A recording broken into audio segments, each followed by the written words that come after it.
Sebanyak 7 orang tersangka penyalahgunaan narkotika di 4 TKP dibekuk jajaran Polres Gianyar selama bulan Agustus hingga September 2022. 4 orang tersangka diantaranya merupakan residivis.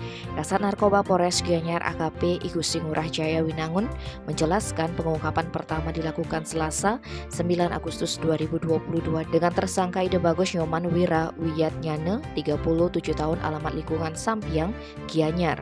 Tersangka diamankan di sebuah ruko kosong di Jalan Ide Bagus Mantre, Desa Ketewal, Kecamatan Sukawati, Gianyar.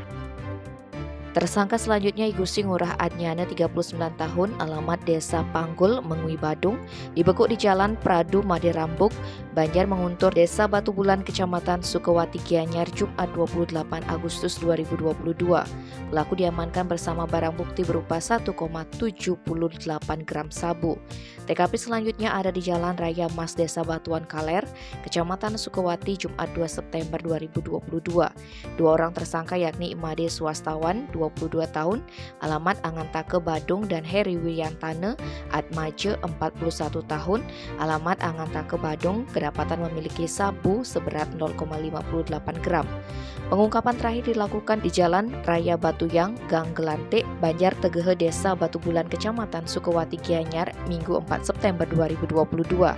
Dalam pengungkapan ini ada 3 orang yang berhasil diamankan, yakni Raditya Putri Utami, 25 tahun, alamat Dalong Permai, Bagas Widi Bramanta, 26 tahun, alamat Banjar Tegehe, Desa Batu Bulan, dan Iwayan Kedoan Putra, 36 tahun, alamat Abian Timbul, Denpasar.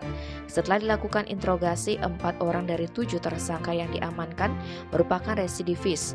Para tersangka dikenakan pasal 112 dan 114 KUHP ayat 1 Undang-Undang RI nomor 35 2009 tentang narkotika dengan ancaman penjara paling singkat 5 tahun.